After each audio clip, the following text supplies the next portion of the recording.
Hello बच्चों, this is lecture number 2 chapter acid basis and salt. और आज हम लोग पढ़ने वाले हैं एसिड्स, बेसिस और सॉल्ट्स के कैरेक्टरिस्टिक्स को, ठीक है, उनकी प्रॉपर्टीज को। तो चलिए स्टार्ट करते हैं। फर्स्ट ऑफ ऑल, हमारा एसिड्स कौन सा होता था? लास्ट टाइम आपने लिविस और ब्रॉन्स्टेड के हिसाब से तो सीख लिया। अब हम आते हैं हमारे स्कूल लेवल के हिसाब से कि कैसे डिस्क्राइब करेंगे what is a salt, what is a acid और व्हाट इज अ बेस। ठीक है, तो सबसे पहले लेते हैं एसिड को।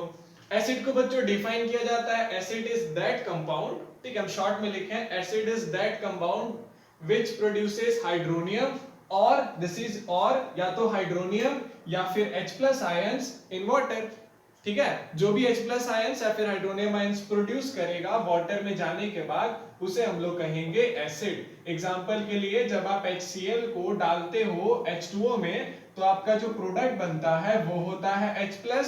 ठीक है, और पहले ही सिखाए थे बच्चों की H+ जो है वो क्यों नहीं लिखते हम लोग, ठीक है, पिछली वीडियो में देखिए, नहीं पता है तो इसीलिए हम लोग H+ की जगह लिखेंगे H3O+ and this will also give Cl- ion. ठीक है, तो क्या हुआ यहाँ पर, HCl ब्रेक डाउन हुआ H+ और Cl- के टर्म में, और इसी को हम लोग कहते हैं डिसोसिएशन ऑफ आयंस। और इसी के लिए हमने एक और अच्छा टर्म सीखा था, दैट इज आयोनाइजेबल कंपाउंड्स। ठीक है, तो जो भी कंपाउंड, चाहे ब्रोंस्टेड के हिसाब से कहो या फिर आप लेविस के हिसाब से कहो, ये तो दोनों के लिए ही सिमिलर है। हर वो कंपाउंड जो कि एक्वस सॉल्यूशन में खुद के आयंस में टूटेगा और हाइड्रोनियम आयन प्रोड्यूस करेगा तो वो कहलाएगा एसिड।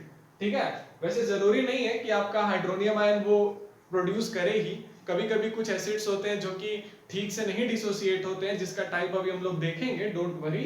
ठीक है, सो बेसिकली कहा जाता है कि सारे एसिड्स H+ आयंस के डोनर होते हैं। डोनर कहिए या फिर कहिए कि वो H+ आयंस में डिसोसिएट्स होते हैं। ठीक है, नॉन मेटल हमेशा साइड हट जाता है और मेटेलिक यूनिट जो होता है वो H+ या फिर H3O+ आयंस के टर्म में बाहर निकल जाएगा। याद रखिएगा एक और बात कि एसिडिक कंपाउंड में हमेशा ही नॉन मेटल होता है। और एक और बात कहीं रख लीजिए दिमाग में, जो थोड़ी देर बाद हम लोग देखेंगे कि जो जितने भी, जैसे आपका क्या था यहाँ पर, हाइड्रोजन और क्लोरीन था, तो एक आपका हाइड्रोजन था, दूसरा आपका नॉन मेटल था। अगर बेस होता ना, तो बेस में कभी भी आपका जनरल, वैसे तो जबरदस्ती बना सकते हैं लेकिन जनरल, ठीक है, अभी क्लास 10 तक के लिए और कॉम्पिटिटिव तक के लिए भी, ठीक है, कि जनरली जो बेस होते हैं वो लोग नॉन मेटल्स को नहीं कैरी करते हैं, वो लोग मेटल्स को कैरी करते हैं। ठीक है, they form metal hydroxides and acids form non metallic hydrogen वाला कंपाउंड। ठीक है, जैसे हाइड्रोजन क्लोराइड यानी कि हाइड्रोक्लोरिक एसिड। ठीक है, सो अब देखिए बच्चों, अब हमको सीखना है इसका टाइप्स। ठीक है, सो बिना टाइम गवाए देखते हैं हम लोग टाइप्स क्या क्या होता है। आप सभी बहुत, मतलब ये चीज आप सभी को थोड़ी नई लगेगी, बिकॉज ये सब चीजें आपके एनसीईआरटी के हिसाब से हम नहीं लिए हैं। ठीक है, तो देखिए बच्चों, टाइप्स ना आपने पता नहीं कितने तरह से पढ़ा होगा, पर हम आपको 4 तरह के टाइप्स बताएंगे एसिड्स को। ठीक है, एसिड्स को 4 पार्ट्स में बांटेंगे, 4 तरह से इनका क्लासिफिकेशन हम करने वाले हैं, जिसमें से 2 आपके बुक से होंगे, 2 थोड़े साइड से होंगे, बट कहीं ना कहीं उनका यूज हो जाता है।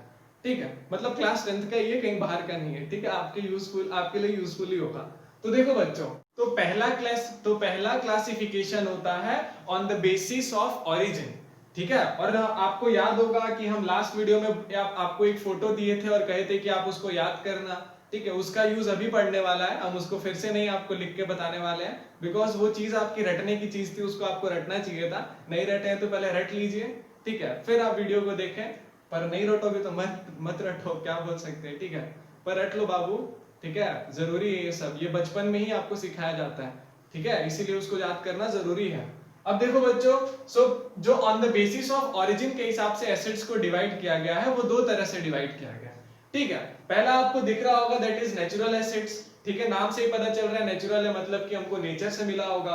और दूसरा है आपका मिनरल एसिड्स, जो हमको मिनरल्स से मिला है। अब आपको पता है मिनरल्स एसिडिक तो होते नहीं है, ठीक है, नहीं होते हैं वैसे, जनरली कहाँ एसिडिक होते हैं। ठीक है, हम उन मिनरल्स को यूज करके आर्टिफिशियली बनाते हैं एसिड्स को, तो वो कहलाते हैं मिनरल एसिड्स। ठीक है, so by definition these are obtained from, कहां से, नेचुरल सोर्सेज से। ठीक है, या फिर ऑर्गेनिक सोर्सेज भी आप कह सकते हैं, नेचुरली होते हैं ना ऑर्गेनिक सोर्सेज। और ऑर्गेनिक सोर्सेज भी कौन से हैं? सो लिविंग थिंग, जैसे कि प्लांट्स और एनिमल्स, ठीक है, जो नेचुरली पहले से इनबिल्ट होते हैं उनके अंदर। जैसे फ्रूट्स में सिट्रस एसिड होता है, एंड स्टिंग में भी एसिड होता है, ठीक है, लैक्टिक एसिड होता है कर्ड में, मिल्क में, आपको याद करने के लिए हम बोले थे, ठीक है। उसी तरह से देखेंगे आप मिथेनॉइक एसिड, दैट इज HCOOH, ठीक है, ये सब कैसे एसिड है? जो नेचर से मिल रहा है। उसी तरह से एसिटिक एसिड, फॉर्मूला सारे याद कर लेना आप, इंपॉर्टेंट है, पहले बता रहे हैं। और ये ऑक्सैलिक एसिड तो डीपीपी में भी आया था, या फिर शायद उसके पहले के क्वेश्चन में आया था। ऑक्सैलिक एसिड बच्चों फॉर्मूला याद होना चाहिए, ठीक है, 11th में भी इस पे क्वेश्चंस है। सो आई एश्योर यू आपको याद ही करना पड़ेगा कभी ना कभी। C2H2O4 is your oxalic acid, ठीक है। So these are your natural acids obtained from organic sources. और उसी तरह से मिनरल एसिड्स जो होते हैं वो मैनमेड होते हैं, जो कि इंसान बनाते हैं मिनरल्स से, ठीक है। मिनरल समझ रहे हैं ना, बच्चों ने पढ़े थे ना मिनरल्स, मिनरल रिसोर्सेज, ठीक है, ज्योग्राफी, वही वाला मिनरल है, कोई नया मिनरल नहीं है, ठीक है। वैसे ही देखिए बच्चों, मिनरल से कौन कौन से बन रहे हैं? HCl हो गया आपका, hydrochloric acid, sulphuric acid H2SO4, nitric acid HNO3, ये तो बहुत ज्यादा कंसंट्रेटेड हो गए ऊपर के तीन वाले। अब इनसे थोड़ा कम वालों में आ जाओ आप, ठीक है, H2CO3, H3PO4, ठीक है। सो ये सब आपके एसिड्स होते हैं जो कि मिनरल एसिड्स कहलाते हैं। तो अभी तक आपने पहला सीख लिया है, on the basis of origin, that is natural acids and mineral acids. तो देखिए बच्चों, सेकंड क्लासिफिकेशन आपका होता है on the basis of strength, ठीक है। स्ट्रेंथ मतलब उसकी काबिलियत कितनी अच्छी है एज एन एसिड, ठीक है। और वो काबिलियत परखने का भी एक तरीका होना चाहिए, तो वो तरीका आपका आता है आयोनाइजेशन से, ठीक है। वैसे कहा जाता है इसको डिग्री ऑफ आयोनाइजेशन, बट उतना नहीं अभी आपको पढ़ना है। What is degree of ionization, उसका फॉर्मूला क्या, इक्विलिब्रियम अभी आप नहीं पढ़ रहे हो। बस आप इतना जानो कि वो जो एसिड जितना अच्छा डिसोसिएट करेगा वो उतना ज्यादा स्ट्रॉन्ग एसिड होगा, ठीक है। तो बहुत अच्छा एसिड कब होगा? जब अपने सारे हाइड्रोनियम आयंस को वो डिसोसिएट कर दे, ठीक है। फॉर एग्जांपल सपोज हम एक स्ट्रॉन्ग एसिड लेते हैं जो कि बहुत अच्छा एसिड होता है, स्ट्रॉन्ग एसिड है, तो स्ट्रॉन्ग में भी सबसे स्ट्रॉन्ग एसिड लेते हैं H2SO4, और ले लेते हैं हम लोग HCl, और लेना है तो ले लीजिए HNO3, ठीक है। और जरा वीक एसिड भी एक तरफ ले लेते हैं हम लोग, जैसे वीक एसिड हो गया आपका CH3, sorry that is CH3COOH, ठीक है। और लेना है आपको तो ले लीजिए HCOOH, ठीक है। दो हमने ले लिए ये वीक एसिड्स, और हमने स्ट्रॉन्ग एसिड्स ले लिए हैं 3, ठीक है। और भी हो सकते हैं बट 2 ही काफी रहेगा, 3 लेने का जरूरत नहीं है, इसको हटाएंगे, बस 2 हम लोग समझेंगे, बाकी सब में सेम सेम होता है। तो देखिए बच्चों क्या होगा, अगर स्ट्रॉन्ग एसिड है तो इसकी क्या क्षमता होनी चाहिए? कंप्लीटली आयोनाइजेस और dissociates into ions in aqueous solution. मतलब कि जब हम इन सभी सॉल्यूशन को किस में डाल रहे हैं, तो हम इन सभी सॉल्यूशन को डाल रहे हैं H2O में, ताकि ये क्या करे, एक्वस सॉल्यूशन में चला जाए और खुद को एक्वस बना ले, ठीक है। तो जब ये पानी में जाएगा तो क्या होगा, that is H2SO4 plus H2O जब बनेगा तो क्या होगा, तो देखिए बच्चों जो H2SO4 है ना वो 2 आयंस में टूटेगा। कौन से? तो एक होगा सल्फेट आयन, दैट इज, एक मिनट आपको शायद कंफ्यूजन हो रहा होगा, लेट मी रब फर्स्ट। सपोज आपके पास है H2SO4, ठीक है, और ये बहुत अच्छा एसिड है, तो कैसे टूटेगा? सिंपल, जितने भी H वाले आपको दिख रहे हैं ना, H वाले एटम्स, इन सभी को आप कन्वर्ट कर दीजिए H प्लस में, ठीक है। जैसे क्या होगा, H2 हट करके आ जाएगा, H प्लस बनेगा, SO4 आपका टूट करके बनेगा SO4 2 माइनस, ठीक है। अब देखिए थोड़ा बैलेंस करिए, यहाँ पर 2 है हाइड्रोजन तो यहाँ भी 2 लगाना पड़ेगा, और प्लस का साइन तो वहां डालेंगे ही, ठीक है। वैसे बैलेंस का जरूरत नहीं था यहाँ पर, balancing is not considered while doing such kind of equations because these are presenting ionic forms, ठीक है। यहाँ पर हम उतना नहीं देखते हैं बैलेंसिंग वगैरह, क्योंकि ये रिएक्शन के बीच का स्टेप है, पहले ही आपको बताया था। एक्चुअल में ऐसा कंपाउंड थोड़ा ना आपको मिलेगा। ये तो हम बात कर रहे हैं किसका, कि जब एसिड्स को पानी वगैरह में डाला जा रहा है तो उस टाइम पे एसिड होने के दौरान प्रोडक्ट बना नहीं है, एसिड का रिएक्शन होने के दौरान बीच के टाइम में कौन सा सिचुएशन हो रहा है, ठीक है। तो उस टाइम के वैसे स्टेट को कहा जाता है ट्रांजिशन स्टेट, ठीक है, वो भी आप आगे पढ़ेंगे। पर अभी आप इतना समझिए कि जब ये H2SO4 पानी में गया होगा एक्वस सॉल्यूशन में, तो ये H+ और SO4 2 माइनस आयंस में टूटा होगा। अब हम H+ को क्यों लिख रहे हैं 2, बिकॉज यहाँ पर हमको पहले से ही पता है कि H इज प्रेजेंट इन 2, ठीक है, इसे हम लोग डाइप्रोटिक एसिड कहेंगे, जो हमारा फोर्थ क्लासिफिकेशन होगा। लेकिन आप ऐसे समझिए कि H2SO4 के साथ क्या हो रहा है, तो ये दो आयंस टूट रहे हैं, ठीक है, और इसमें सारा का सारा हाइड्रोजन आयन, जो कि हाइड्रोनियम आयन भी आप कह सकते हैं, वो सल्फ्यूरिक एसिड से अलग हो गया। ठीक है, देखिए यहाँ पर कोई भी H का कंपाउंड नहीं बचा है। अगर यहाँ एक H भी बच जाता ना, तो ये कंप्लीटली आयोनाइज नहीं कहलाता, क्योंकि हाइड्रोजन तो यहाँ बच जा रहा है ना, समझ रहे हैं। अगर यहाँ H रहता, यहाँ 2 नहीं रहता, तो क्या ये कहलाता कि कंप्लीटली आयोनाइज हो रहा है? आप बोलते नहीं, एक हाइड्रोजन तो आयोनाइज ही नहीं हुआ, डिसोसिएट ही नहीं हुआ, तो ये कैसे स्ट्रॉन्ग एसिड हो सकता है? तो इसीलिए कहते हैं कि स्ट्रॉन्ग एसिड में जो हाइड्रोजन होता है वो कंप्लीटली डिसोसिएट हो जाता है। अब उसी तरह से अगर आप वीक एसिड में किसी एक को देख लें, जैसे CH3COOH, बच्चों इसके पास हाइड्रोजन कितना है?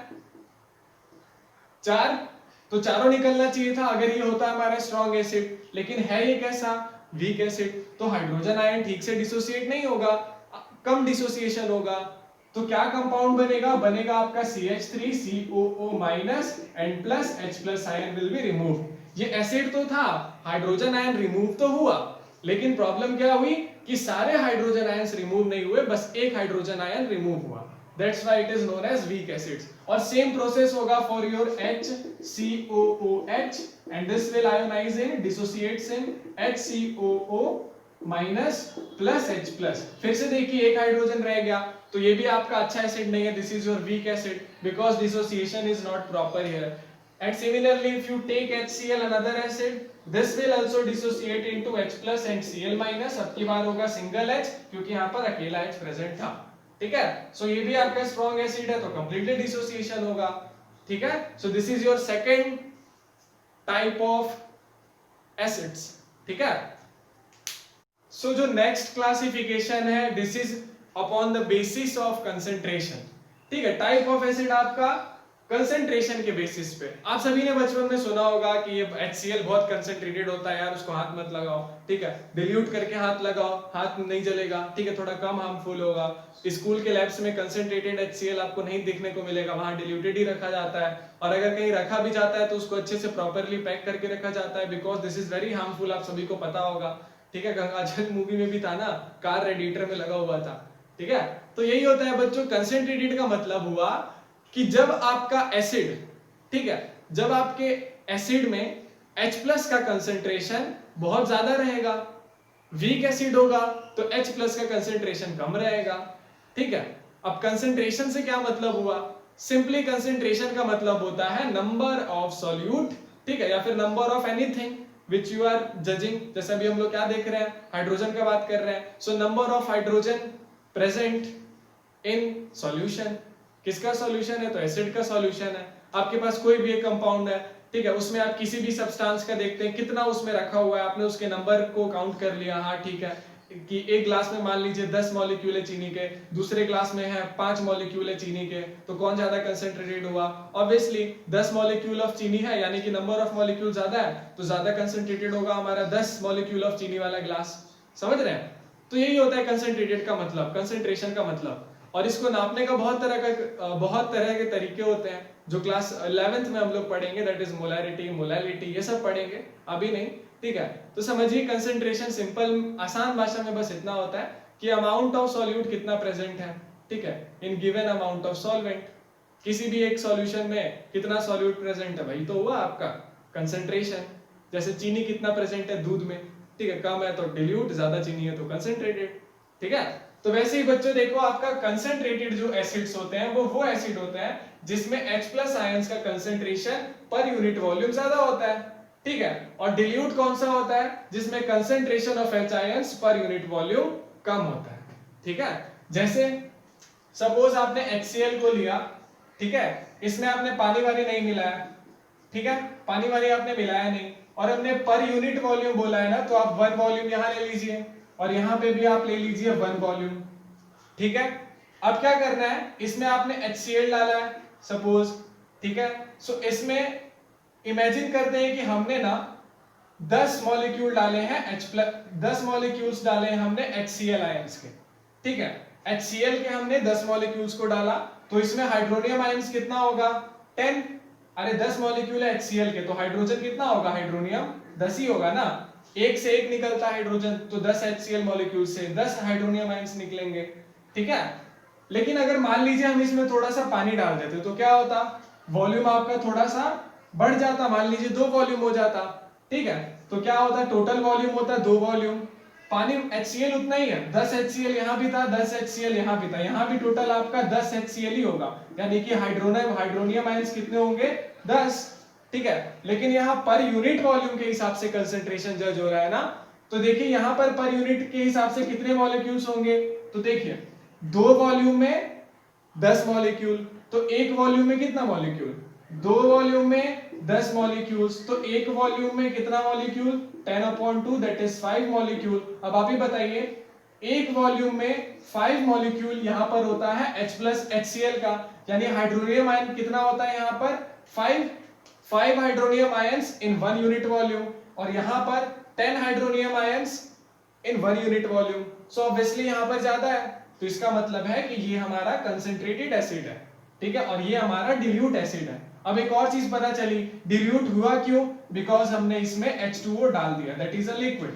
अब जरूरी नहीं है कि आप H2O ही डालेंगे, आप कोई दूसरा भी डाल सकते हैं, ठीक है। मुद्दा ये है कि जो H प्लस का कंसंट्रेशन है वो कम हो जाना चाहिए, ठीक है, कंसंट्रेशन पर यूनिट वॉल्यूम कम होना चाहिए। आप ऐसे थोड़ा ना कम करेंगे कि चलो हाइड्रोजन निकाल देते हैं क्लोरीन छोड़ देते हैं, वैसे कम नहीं होता है, ठीक है। नंबर ऑफ हाइड्रोनियम आयंस तो फिक्स है, बस आप उसको डिल्यूट करने के लिए क्या, अरे आप ही सोचिए ना, आपके पास एक कंटेनर में HCl है, ठीक है, कोई बोलेगा इसको आप डिल्यूट करो, तो क्या करोगे आप, H प्लस आयंस को निकाल लोगे, पॉसिबल नहीं है, तो हम क्या करते हैं, पानी डाल देते हैं, पानी डालते हैं तो क्या होता है, पर unit volume concentration H plus का डिक्रीज हो जाता है, तो वो सॉल्यूशन बन जाता है हमारा डिल्यूट सॉल्यूशन, ठीक है। So this is your second classification, not second, this is your third classification, ठीक है, नोट कर लीजिए। तो बच्चों जो आपका लास्ट क्लासिफिकेशन है, ठीक है, किसका, टाइप्स ऑफ एसिड्स का, वो आपका होता है on the basis of number of hydronium ions के ऊपर, ठीक है। कैसे, बहुत ही सिंपल है, ठीक है। जैसे मोनोपोर्टिक एसिड कब रहेंगे, सो बाय डेफिनेशन अगर हम आपको बताएं, सो मोनोपोर्टिक एसिड बोला जाता है कि जब आपका 1 मोल रहेगा एसिड, ठीक है, जब आपके पास 1 मोल एसिड रहे और उसमें से 1 मोल हाइड्रोनियम आयंस निकल जाए, तो वैसे एसिड्स को हम लोग कहते हैं मोनोपोर्टिक एसिड। फॉर एग्जांपल अगर आपके पास है HCl, ठीक है, सो HCl में क्या होगा बच्चों, अगर आप लेंगे HCl को 1 मोल, तो कितने हाइड्रोनियम आयंस बाहर आएंगे, दैट इज सिंगल H वाला ही मॉलिक्यूल्स बाहर आएगा, सो क्या होगा, H प्लस आयंस जो बाहर आएंगे उनका भी क्वांटिटी होगा 1 मोल, ठीक है। तो ऐसे वाले एसिड्स को हम लोग क्या कहते हैं, मोनोपोर्टिक एसिड्स। लेकिन अगर डायपोर्टिक एसिड अगर आप देखें, सपोज H2SO4 अगर आपने लिया है, ठीक है, इसको भी लेना है आपको 1 मोल, तो जो इसमें से हाइड्रोनियम आयंस प्रेजेंट निकलेंगे, ठीक है, डिसोसिएट होकर के, वो कितने होंगे, वो दुगने होंगे, क्योंकि यहाँ पर 2 है, पहले भी देखा था हम लोगों ने। तो जब 1 मोल से 2 मोल हाइड्रोनियम आयंस मिलने लगे, तो वैसे एसिड्स को हम लोग कहते हैं डाइपोर्टिक एसिड्स। सिंपल। मोनोपोर्टिक में क्या होता है, आसान भाषा में वैसे कहा जाए तो आप ऐसे भी कह सकते हैं कि जब किसी एक कंपाउंड, किसी एक एसिड के फॉर्मूले में सिर्फ एक सिंगल H हो, सिंगल H जो कि आयोनाइजेबल हो, ठीक है, हर बार नहीं होता है ना H निकलता है, CH3COH में H3 के 3 हाइड्रोजन थोड़ा ना निकलते हैं, ठीक है। सो जब नंबर ऑफ एक सिंगल मॉलिक्यूल ऑफ एसिड में नंबर ऑफ हाइड्रोजन जो हो निकलने वाले, वो जब एक अकेला रहेगा, एक मॉलिक्यूल में से एक ही निकलेगा हाइड्रोजन, तो हम लोग कहेंगे मोनोपोर्टिक एसिड।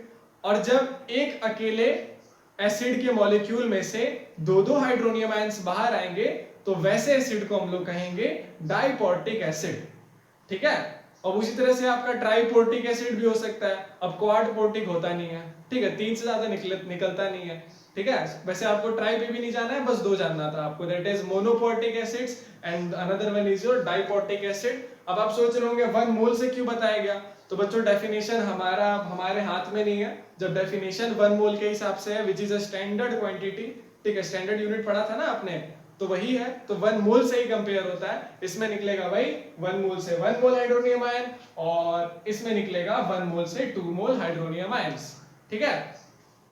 तो देखिए बच्चों, अब हम लोग आते हैं हमारे बेसिस पे, ठीक है। तो पहले तो वही कॉमन चीज जो पहले से पढ़ते हुए आए हैं। क्या पढ़ा था हमने? Produces hydroxide ions in aqueous solution और accepts hydronium ions in aqueous solution, ठीक है। ये तो पहले पढ़े हम लोग, ब्रॉन्स्टेड और लेविस कॉन्सेप्ट पे का दोनों मिक्सचर है, ठीक है। कोई टेंशन होना नहीं चाहिए यहाँ तक, ठीक है। अब किसी को ये भी डाउट होता है कि कैसे पता चलेगा कि कौन आपका हाइड्रोनियम आयन एक्सेप्टर है, कौन सा नहीं है। तो बच्चों इसके लिए कोई स्पेसिफिक रूल अभी आपके लेवल का नहीं मिलेगा, नहीं आपको उतना सोचने का जरूरत है, नॉट रिक्वायर्ड। आप बस अभी के लिए इतना सा जान लीजिए कि पहला तो रिएक्शन देख के आपको समझ में आना चाहिए, ठीक है। अगर आपको रिएक्शन दिया हुआ रहेगा तो आप देख लेंगे, जिसके साथ हाइड्रोनियम आयन ऐड हो रहा होगा, ठीक है, वही होगा आपका बेस। रिएक्शन हम लोग देखे थे ना ब्रोंस्टेड लॉरी वाले में, इक्वेशन हमने देखा था। एक तो वैसे पता कर सकते हैं आप बेस कौन सा है, एक तरीका है सीधा OH देखिए किसके पास है, और एक और तरीका है कि अगर आपके पास मेटल ऑक्साइड है ना, ध्यान दीजिएगा, मेटल ऑक्साइड जैसे कैल्शियम ऑक्साइड हो गया, मैग्नीशियम ऑक्साइड हो गया, ठीक है, sodium oxide that is Na2O, ठीक है। तो ऐसी चीजें जितने भी है ना आपकी ऑक्साइड्स, वो सारे के सारे मेटेलिक ऑक्साइड्स आपके क्या होंगे? बेसिक, ठीक है। और नॉन मेटेलिक ऑक्साइड्स आपके होंगे एसिड्स। इतना याद रहेगा, छोटा सा चीज, इससे ऊपर का आपको जानने का भी जरूरत नहीं है, ठीक है। तो बच्चों इसी तरह से अब हम लोग आते हैं हमारा टाइप्स ऑफ बेसिस पे, ठीक है। तो पहले तो हम आपको पहले ही बता देते हैं कि दो टाइप अब हम आपको यहाँ पे नहीं बताएंगे, बिकॉज हमको लगता है आपको अब तक पैटर्न बनाने आ गया होगा। On the basis of origin, basis भी दो तरह से कहे जा सकते हैं, दैट इज ऑर्गेनिक, ठीक है, या फिर आपका होगा नेचुरल, नहीं नेचुरल ऑर्गेनिक, या फिर मैन मेड, वो भी दो हो सकता है। तो उसको करने का जरूरत नहीं है, और आपको मेंशन भी नहीं किया गया कहीं पे, और ना ही कॉम्पिटिटिव वे से इंपॉर्टेंट है इस चीज को जानना। ये बेसिक सा चीज है, बस आपको क्लासिफिकेशन आना चाहिए था कैसे क्लासिफाई होता है, ठीक है। उसी तरह से हम ये भी नहीं बताएंगे कि मोनोपोर्टिक बेस किसे कहेंगे, डाइपोर्टिक बेस किसे कहेंगे, क्योंकि वो भी अब तक आप समझ चुके होंगे। अगर जैसे कि कैल्शियम हाइड्रोक्साइड है तो क्या होगा, CaOH2 होगा, तो दो हाइड्रोनियम आयंस निकलेंगे, तो डाइपोर्टिक बेस हो गया। अगर आपके पास NaOH है यानी कि सोडियम हाइड्रोक्साइड, तो सिंगल हाइड्रोक्साइड आयन निकलेगा, सो यहाँ पर क्या है, मोनोपोर्टिक बेस है, ठीक है। तो वो सब नहीं बताने वाले, आपको दो बता रहे हैं, ठीक है। ये भी आपको वैसे कुछ हद तक मालूम ही होगा, सारा ही मालूम होगा, पर फिर भी देख लीजिए। On the basis of concentration, basis भी दो तरह से डिवाइड हो सकते हैं, कंसेंट्रेशन, कंसेंट्रेटेड, ठीक है, पहले वाले को बोलेंगे हम लोग कंसेंट्रेटेड, और दूसरे वाले को बोलेंगे हम लोग डाइल्यूट। कंसेंट्रेटेड कब कहलाएगा? फिर से वही, जब OH माइनस का कंसेंट्रेशन हायर होगा, ठीक है, हायर होगा पर यूनिट वॉल्यूम में, ठीक है। अब उसी तरह से डिल्यूट कब होगा? जब OH माइनस का कंसेंट्रेशन कम होगा पर यूनिट वॉल्यूम में, ठीक है। उसी तरह से बच्चों वीक और स्ट्रॉन्ग बेस भी आप बता सकते हैं। वीक वाले कौन से होंगे? तो वीक आप लेना चाहते हैं तो ले लीजिए NH4OH, ठीक है। आप बोल रहे होंगे वीक आपको कैसे पता, हम लोग को नहीं पता चलता है वीक कौन सा है स्ट्रॉन्ग कौन सा, कैसे लिख दे रहे हैं आप? अरे कोई ना, थांबा थोड़ा सा, ऐसा कोई रूल तो नहीं है, पर हम आपको एक छोटा सा जुगाड़ बताता है। जब भी आपका स्ट्रॉन्ग एसिड रहेगा ना, नहीं स्ट्रॉन्ग एसिड का तो अलग ही कहानी है, एसिड में तो वही स्ट्रॉन्ग एसिड जो 5 हम लिख दिए हैं पहले एग्जांपल में, उनको याद कर लीजिए। उसके अलावा बाकी सब वीक एसिड आपको जनरली देखने को मिलेंगे। वैसा कोई ऐसा नहीं है कि गुट्टी पिला दी आ ही गया कि कंफर्म में पता है हमको कौन सा स्ट्रॉन्ग है, नहीं, ऐसा कंफर्म दुनिया में कुछ नहीं है। बस हम एक अपना सोच लेते हुए चलते हैं, वो आगे चलते चलते और प्रोग्रेसिवली बढ़ते रहता है, ठीक है। तो बस सीखते रहते हैं, बढ़ते रहते हैं। केमिस्ट्री में एक्सेप्शन पे एक्सेप्शन आ जाते हैं, तो हर रूल का फेल होना ही है। इवन केमिस्ट्री के जो जिनको कहा जाता है फादर ऑफ केमिस्ट्री, एंटोनी लेवोइजियर, उन्हीं का law of conservation of mass, first law of chemistry, खुद वही लॉ फेल हो गया। आइंस्टीन है ना, किए ना फेल। तो केमिस्ट्री ऐसा ही है बच्चों, ठीक है। हर चीजें परिस्थिति के हिसाब से बदल जाती हैं, तो यहाँ पे हम लोग परिस्थिति के हिसाब से जीते हैं, ठीक है। जब जैसा परिस्थिति तब वैसा रूल लगा के क्वेश्चन लगाएंगे, ठीक है। तो देखिए बच्चों, वीक बेस एसिड को पहचानने का तो हमको लगता है एक सबसे सिंपल तरीका अभी के लेवल तक के लिए ये है कि नंबर ऑफ हाइड्रोजन आयंस अगर पूरे रिमूव हो गए तो वो कैसा एसिड है? स्ट्रॉन्ग एसिड है। पूरे रिमूव नहीं हुए तो वीक एसिड है, ठीक है। बेस में देखिए, अब OH को नहीं देख सकते हैं, अब इसमें तो OH पूरा ही रिमूव होता है, ये भी आपका बनेगा NH4 प्लस OH माइनस, ठीक है, OH पूरा रिमूव हुआ बट फिर भी ये वीक है, तो यहाँ पर वो वाला कॉन्सेप्ट नहीं काम आएगा। यहाँ हम आपको एक छोटा सा अंडरस्टैंडिंग के लिए दे सकते हैं कि बच्चों जब OH के साथ कोई दो कंपाउंड जुड़े हुए होते हैं ना, तब वो जनरली वीक बेस होता है। अगर अकेला कंपाउंड OH के साथ जुड़ा हुआ रहेगा ना तो वो स्ट्रॉन्ग बेस होगा। जैसे ग्रुप 1 और ग्रुप 2, पीरियोडिक टेबल आपको देखना पड़ेगा। ग्रुप 1 के सारे एलिमेंट्स, ठीक है, याद भी आपने किया होगा, हाली ना करब सफर, हाइड्रोजन, हीलियम, ऐसे करके लिथियम, सोडियम, क्रिप्टन, ठीक है, रोबीडियम, सीजियम, फ्रांसियम, ग्रुप 1, ठीक है। उसी तरह से सेकंड ग्रुप का भी आपने सीखा होगा, ठीक है, बेटा महंगी कार स्कूटर बाप रोए राजी या फिर, ठीक है, तो वो नहीं अभी आपको जानना है, पर फिर भी ग्रुप 1 ग्रुप 2 के अगर आप ले लेते हैं, ठीक है, मेटल्स को और उनके साथ जोड़ देते हैं OH, जैसे कि हम रैंडम लेते हैं NaOH, CaOH 2, ठीक है, और लेना है आपको ले लीजिए KOH etc। तो बच्चों क्या होता है ऐसे में, एक सिंगल मेटल प्रेजेंट है ना, किसके साथ, हाइड्रोक्साइड के साथ, तो ऐसे वाले आपके स्ट्रॉन्ग बेसिस कहलाएंगे। सिंपल।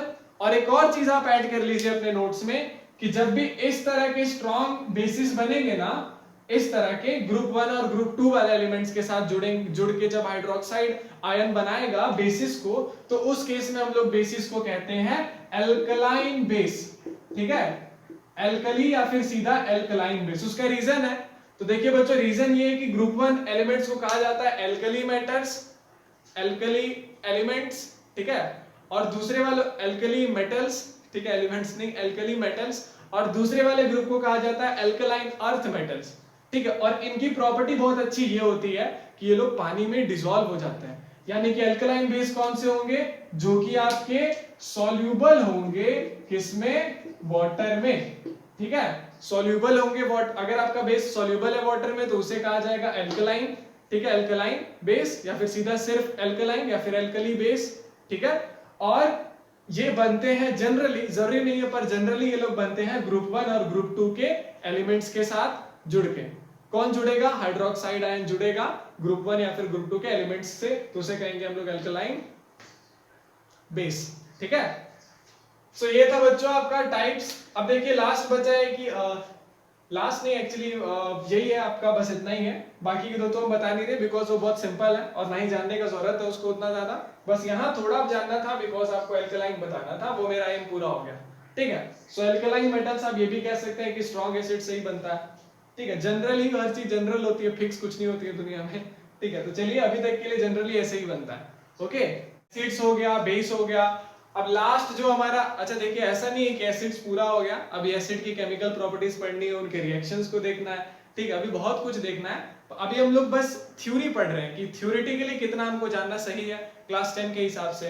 अब आप ये भी ध्यान दे रहे होंगे कि हम बहुत सी चीजें तो बता ही नहीं रहे, तो बच्चों वो बचपन की चीजें थी, बीटर इंटेस्ट, सोर इंटेस्ट, इलेक्ट्रिसिटी कंडक्ट करता है, ये सब नहीं है, अभी के लिए नहीं है, ठीक है।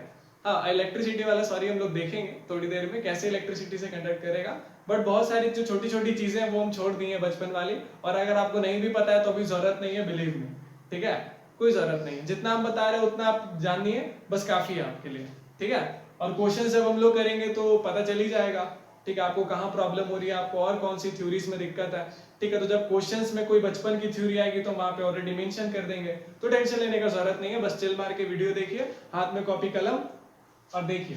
तो देखिए बच्चों सॉल्ट्स कौन से होते हैं, तो सॉल्ट आपका होता है आयोनिक कंपाउंड, ठीक है। सबसे पहले आयोनिक कंपाउंड का क्या मतलब हुआ, सिंपल, कंपाउंड आपका दो ही तरह का होता है, एक होता है कोवेलेंट कंपाउंड और एक आपका होता है आयोनिक कंपाउंड, ठीक है, आगे चल के पढ़ोगे कोई बात नहीं। तो आयोनिक कंपाउंड का मतलब हुआ कि जब आपका एक कंपाउंड, दोनों ही कंपाउंड में नहीं, मतलब कि जब आपका जो सॉल्ट होगा वो एक, उसमें एक आयन, जो उसमें दोनों आयन्स होंगे जिसमें कि एक एनायन और दूसरा कैटायन होगा, ठीक है। फॉर एग्जांपल देखिए आपके पास सॉल्ट है NaCl, ठीक है, दिस इज योर NaCl,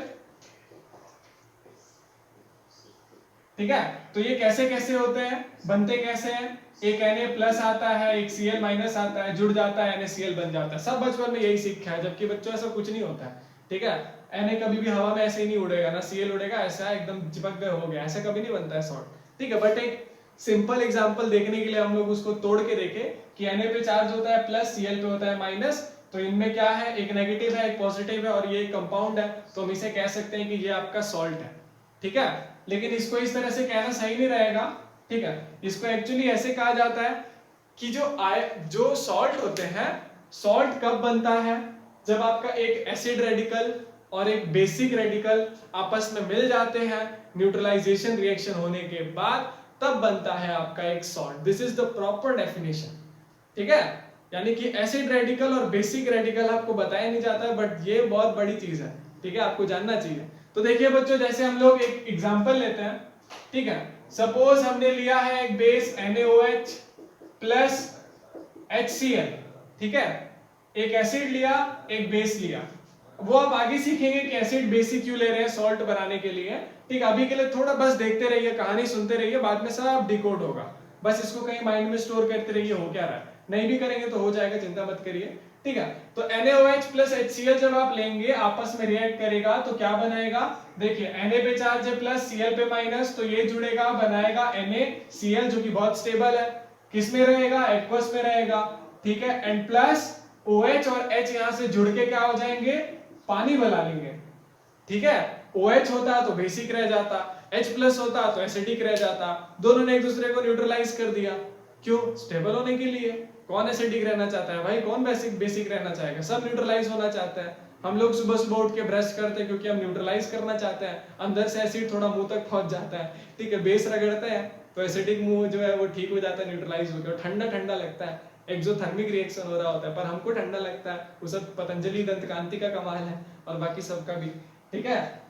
तो देखिए बच्चों, इसमें हो क्या रहा है, NaCl और H2O सिंपली यहाँ पर फॉर्म हुआ है, ठीक है। लेकिन हम बोले कि एसिड रेडिकल और बेसिक रेडिकल से ये बनता है, इसका क्या मतलब हुआ, बहुत ही सिंपल है।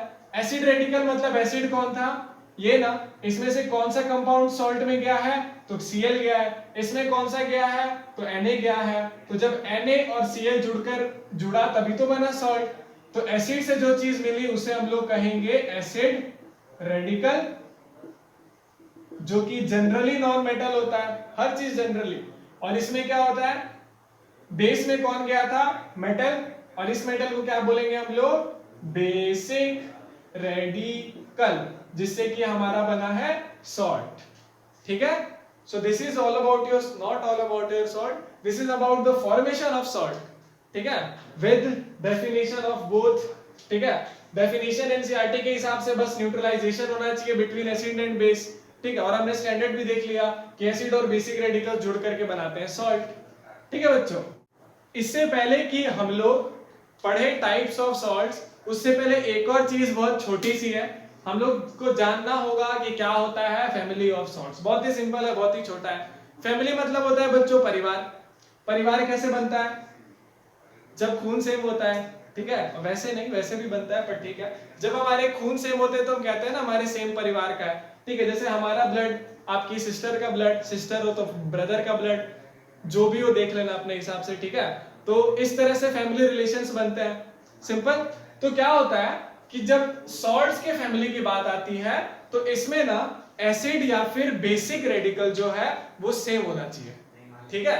एसिड रेडिकल जैसे जो हमको एसिड से मिलेगा, जो जनरली नॉन मेटल होता है, ठीक है। बेसिक रेडिकल जैसे जो हमको बेस से मिलेगा, जो कि जनरली आपका मेटल होता है, ठीक है। तो एक एग्जांपल लेते हैं, हम आपके लिए फैमिली ऑफ सॉल्ट बनाएंगे। सपोज आपके पास है CaCl2 और एक है NaCl2। तो ये कौन है बच्चों, मेटल क्या होता है, बेसिक रेडिकल, और ये कौन है आपका नॉन मेटल, यानी कि ये है आपका एसिडिक रेडिकल, दोनों ही सॉल्ट में, ठीक है। और ये भी क्या है आपका एसिडिक रेडिकल, ठीक है। उसी तरह से आप बाकी लिख लेंगे, ये फिर से आपका क्या है, बेसिक रेडिकल, ठीक है। और ये आपका क्या है, ये भी है आपका बेसिक रेडिकल, ठीक है। ये दो चीजें आ गई। अब जरा ध्यान से देखिए, इन दोनों में क्लोरीन सेम है, मतलब एसिडिक रेडिकल्स दोनों में ही सेम है। तो जब दोनों में ही कोई भी एक रेडिकल सेम हो जाए तो हम उसे मान लेते हैं हमारी फैमिली, सिंपल। जैसे कजन आपके होते हैं ना, कजन, ठीक है। तो कजन में क्या होता है कि जैसे सपोज मौसी का लड़का, आपने कहा मौसी का लड़का, तो चलिए पापा का कोई रिलेशन नहीं है मौसी के साथ, पर मम्मी का तो है ना कि मम्मी की बहन है, तो कोई एक जगह पे कॉमन मिला ना। तो वैसे ही यहाँ पर भी होता है कि कोई एक जगह पे दोनों कॉमन होता है, या तो आपका बेसिक एसिडिक रेडिकल कॉमन होगा या तो आपका बेसिक रेडिकल्स दोनों में कॉमन होंगे। ठीक है, एक और एग्जांपल अगर आप देखें, आपकी बार हम लोग क्या करेंगे, बेसिक रेडिकल्स को सेम करेंगे। अभी कौन था, एसिडिक रेडिकल सेम था ना, अब हम लोग बेसिक रेडिकल को सेम करेंगे। ठीक है, बेसिक रेडिकल मतलब ले लेते हैं कैल्शियम, कैल्शियम का सॉल्ट लिखते हैं CaCl2। अब एक और लिख देते हैं CaSO4, calcium sulphate, this is also your salt. ठीक है, एसिड बेस नहीं है ये, सॉल्ट ही ये भी, जरूरी नहीं हर बार इसके बगल में नॉन मेटल ही लगा हुआ रहे। ठीक है, समझिएगा, बोले थे ना जनरल कुछ नहीं है केमिस्ट्री में। ठीक है, तो ये भी बच्चों आपका सॉल्ट ही है। कैसे बना, H2SO4, ठीक है, H2SO4 सबको पता है ना H2SO4 एसिड, उससे निकला ना SO4। Ca का जानना है, Ca का तो बहुत सारा होगा, CaOH, calcium hydroxide, COH2, base acid, निकला SO4, निकला Ca, बन गया आपका सॉल्ट। ठीक है, न्यूट्रलाइजेशन हुआ, बना ना सॉल्ट। तो इसमें देखिए क्या है बच्चों, आपका जो आपका बेसिक रेडिकल है वो सेम है, तो हम बोलेंगे कि the both compounds belong to the same family, sorry both salts belong to the same family। ये भी आपका सेम फैमिली से है, समझ गए, बहुत ही सिंपल है ना, बोले थे ना सिंपल होगा। अब चलिए बच्चों, नेक्स्ट है हमारा सॉल्ट्स का खत्म, उसके बाद हम लोग ये बेसिक चीजें छोड़ के आ जाएंगे हमारे सीधे किस पे, सॉरी केमिकल प्रॉपर्टीज पे। ठीक है, उसके बाद आएगा इंडिकेटर्स, बार बार बता रहे हैं। ठीक है, क्योंकि शुरू में टॉपिक लिखना भूल गए थे तो आपको बार बार बता दे रहे हैं। ठीक है, तो देखिए बच्चों, नेक्स्ट टॉपिक है हमारा टाइप्स ऑफ सॉल्ट्स। इसमें अच्छी बात यह है कि ऑन द बेसिस नहीं चलेगा, यहाँ पे सीधा सीधा टाइप ऑफ सॉल्ट आपका जो है वो बस 3 तरह का है। पहला टाइप होता है आपका न्यूट्रल सॉल्ट, दूसरा होता है आपका एसिडिक सॉल्ट और तीसरा होता है आपका बेसिक सॉल्ट। अभी कुछ लोग सोच रहे होंगे ये कैसा टाइप हुआ, सॉल्ट भी है, एसिडिक भी है, सॉल्ट भी है, बेसिक भी है। ठीक है, तो उसका रीजन है, समझ जाएंगे। लेकिन उससे पहले एक इंपॉर्टेंट चीज जो स्किप कर देंगे, जो एक स्किप करके देख रहा है ना, बहुत लंबे में जाएगा बेचारा, कंफ्यूज रहेगा, पहले ही बता रहे हैं। ठीक है, महानस्ती लोग रटना शुरू कर देंगे पहले ही, अरे नहीं रटना नहीं, अभी कुछ भी मत रटना, कोई रटने का जरूरत नहीं है, सबका स्ट्रक्चर बना हुआ है, सबका मेथड होता है। ठीक है, कोई रटने का यहाँ पे जरूरत नहीं है, सभी का मेथड है। फॉर एग्जाम्पल एसिड है ये, ठीक है, ये क्या है, एसिड, ये है बेस, एसिड प्लस बेस हमेशा देता है सॉल्ट प्लस वाटर। ठीक है, तो अभी रटना नहीं है, कहीं पे लिख के रख लो आप, जब हम आपको रूल्स बताएंगे बनाने के केमिकल प्रॉपर्टीज में, जो कि इसका जस्ट अगला टॉपिक है। ठीक है, तो वहां पर आपको रिएक्शंस के इक्वेशन बनाने हम सिखा देंगे, तो अभी टेंशन ना लेना, स्किप करके नहीं देखो यार। ठीक है, थोड़ा वेस्ट वाली चीजें भी बोल देते हैं जो पढ़ाई का नहीं है, बट सुनते रहो। ठीक है, स्किप ना करो। ठीक है बच्चों, देखिए न्यूट्रल सॉल्ट कब बनता है। सबसे पहले आपने देखा होगा कि सॉल्ट जो होता है वो इलेक्ट्रिकली न्यूट्रल होता है, शुरू में ही बोल दिए थे। ठीक है, यहाँ फिर से न्यूट्रल बोल रहे हैं, क्या जरूरी था बोलने का, अरे तो वो इलेक्ट्रिकली न्यूट्रल था, मतलब कि सॉल्ट के ऊपर कभी कोई चार्ज नहीं होता। ठीक है, ऐसा नहीं होगा कि NaCl प्लस NaCl माइनस, ऐसा कभी नहीं बनता। चार्जेस के मामले में वो लोग इलेक्ट्रिकली न्यूट्रल होते हैं, लेकिन यहां जो हम कह रहे हैं न्यूट्रल सॉल्ट, वो चार्जेस के पॉइंट ऑफ व्यू से नहीं है न्यूट्रल। यहां पर न्यूट्रल कहने का मतलब है कि देखिए बच्चों, होता ही है कि सॉल्ट बनता है कैसे, एसिड और बेस से। ठीक है, तो जब एसिड और बेस दोनों में ही ताकत एक समान रहेगी, एसिड भी जितना अच्छा डिसोसिएट हो सकता है उतना ही अच्छा बेस भी डिसोसिएट हो सकता है। सपोज हमने एनसीईआरटी बेस्ड एग्जांपल लिया, आपने एक स्ट्रॉन्ग बेस लिया, स्ट्रॉन्ग एसिड लिया, क्या किया आपने, strong base plus strong acid आपने आपस में रिएक्ट करवाया, तो क्या मिला हम लोगों को, न्यूट्रल सॉल्ट। तो ठीक है ना, कैसे बना होगा न्यूट्रल सॉल्ट, मान लीजिए ये 1 मोल था, तो OH यहां से OH माइनस निकलेगा 1 मोल, HCl भी आपका 1 मोल था, तो यहां से भी H प्लस निकला 1 मोल। अब दोनों का ज्यादा कम तो कंसेंट्रेशन है नहीं, दोनों में बराबर कंसेंट्रेशन है, तो होगा क्या, ये दोनों आपस में जुड़ के बना लेंगे वाटर 1 मोल। सिंपल, ठीक है, नहीं ठीक है, अरे सिंपल, क्या हुआ कि अरे कोई भी सब्सटेंस आपका एसिडिक या फिर बेसिक होता ही क्यों है, क्योंकि उसके पास H प्लस आयंस होते हैं। फॉर एग्जाम्पल अगर आपके पास एक सब्सटेंस है उसमें H प्लस ज्यादा है, तो वो क्या होगा, एसिडिक। OH माइनस ज्यादा है तो क्या होगा, बेसिक। हम बोल रहे हैं दोनों बराबर है तो क्या होगा, एसिडिक और बेसिक दोनों, नहीं ना, नहीं होगा ना, समझे। क्या होगा, दोनों के दोनों जुड़ जाएंगे, न्यूट्रलाइज हो जाएंगे, OH प्लस OH माइनस और H प्लस जुड़ करके बना लेंगे वाटर। तो ना एसिडिक ही रहा ना बेसिक ही रहा। सो यही होता है आपका न्यूट्रल सॉल्ट, जिसमें स्ट्रॉन्ग बेस स्ट्रॉन्ग एसिड के साथ रिएक्ट करता है। ठीक है, एग्जाम्पल के लिए ये है, रटना नहीं है, बस लिख लो, बनाना सिखा देंगे, आराम से याद हो जाएगा। ठीक है, याद ही करना है तो बस इतना याद करते हुए चलिए, कहीं भी मिले ना स्ट्रॉन्ग एसिड, फट से रट लो बाबू कि स्ट्रॉन्ग एसिड होता है। कहीं भी मिले स्ट्रॉन्ग बेस, फटाक से रट लो कि स्ट्रॉन्ग बेस कौन सा होता है। उसी तरह से वीक एसिड और वीक बेसिस को भी रटना शुरू करो। तो अपनी ओर से तो हम आपको पहले बोल दिए थे कि वो टेबल याद करिए ऑर्गेनिक एसिड्स वाला। ठीक है, सोचो अगर आपको याद रहेगा तो वीक बेसिस तो आपको सोचना नहीं पड़ेगा ना, कहीं भी आपको लिखा हुआ रहेगा मिथेनॉल, आप फटाक से लिखोगे फॉर्मूला CH3COH, समझ रहे हो। ठीक है, इसीलिए बोले तो याद करो। ठीक है, अब देखिए एसिडिक सॉल्ट कौन सा होगा, सिंपल, जब H प्लस का कंसेंट्रेशन ज्यादा रहेगा, OH माइनस का कम रहेगा, तो बन जाएगा एसिडिक सॉल्ट। जैसे NH4OH बच्चों शुरू में ही बताए थे क्या है, ये वीक बेस है। HCl क्या है, स्ट्रॉन्ग एसिड है। वीक बेस है मतलब कम हाइड्रोनियम आयंस होंगे, अगर दोनों एक एक मोल है तो OH माइनस का कंसेंट्रेशन कम होगा। स्ट्रॉन्ग एसिड है तो डिसोसिएशन ज्यादा होगा, यानी कि H प्लस का कंसेंट्रेशन ज्यादा होगा। मतलब बेसिकली यहाँ पे हो क्या रहा है कि OH माइनस का कंसेंट्रेशन बहुत कम है, लेकिन H प्लस का कंसेंट्रेशन बहुत ज्यादा है। तो इसीलिए ओवरऑल क्या हुआ, जितना OH था जो कि कम था, मान लीजिए 10 मॉलिक्यूल था OH का, H प्लस ज्यादा है मतलब ये 15 था, तो इसके 10 और इसके 15 में से कितने 10 जुड़ करके बना लेंगे 10 मॉलिक्यूल ऑफ H2O। ठीक है, वो तो न्यूट्रलाइज हो गया, लेकिन ये तो 15 था ना, 5 H प्लस कहां जाएगा, तो 5 प्लस यहां पर H प्लस आ जाएगा, और इस वजह से जो आपका सॉल्ट होगा वो एसिडिक शो करेगा। समझ रहे हैं, सिंपल था ना।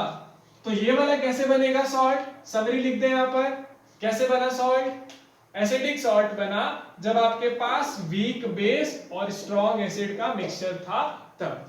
ठीक है, उसी तरह से बेसिक सॉल्ट कब बनेगा, बहुत ही सिंपल, आपकी बार बेसिक है मतलब OH माइनस का कंसंट्रेशन ज्यादा है और H प्लस का कंसंट्रेशन कम है। ठीक है, तो क्या होगा यहाँ पर देखिए, बहुत ही सिंपल, बेसिक सॉल्ट है। ठीक है, तो OH माइनस का कंसंट्रेशन ज्यादा है, क्योंकि ये स्ट्रॉन्ग बेस है। ठीक है, और H2CO3 तो ऑर्गेनिक एसिड है। ठीक है, यानी कि इसमें क्या है, H प्लस का कंसंट्रेशन कम है, तो जब H प्लस का कंसंट्रेशन इसमें कम है, OH का इसमें ज्यादा है, तो ओवरऑल जो सॉल्यूशन होगा उसमें OH माइनस आयंस एक्सेस होने की वजह से बच जाएंगे, तो ओवरऑल सॉल्यूशन का जो स्ट्रेंथ होगा वो बेसिक होगा। इसीलिए जो सॉल्ट बन रहा है उसका नाम दिया गया है बेसिक सॉल्ट। तो इसका भी स्ट्रक्चर अगर आप लिखना चाहे तो लिख सकते हैं। क्या स्ट्रक्चर होगा इसका, बेसिक सॉल्ट है ना, मतलब strong base plus weak acid. Simple ठीक है बच्चों, सिंपल है ना। सो इसी के साथ लेक्चर नंबर 2 खत्म। उम्मीद है आपको समझ में आ गया होगा एसिड्स कौन से होते हैं, बेसिस कौन से होते हैं, सॉल्ट्स कौन से होते हैं, टाइप्स उनके क्या क्या होते हैं, उनका वाटर में बिहेवियर कैसे होता है, टूटता कैसे है, एक्वस बिहेवियर कैसे है उनका। तो ये सारी चीजें अब तक आपको पता चल गई होंगी। अब जो नेक्स्ट लेक्चर होगा वो होगा हमारा chemical properties of acids and bases as well as some important compounds. ठीक है, जो कि सॉल्ट के होते हैं कुछ कुछ, और कुछ कुछ एसिड बेसिस दोनों के होते हैं। ठीक है, सो नेक्स्ट लेक्चर में हम लोग मिलते हैं अब। ठीक है, तब तक के लिए गुड बाय, पढ़ते रहिए, अच्छे नंबर लाइए।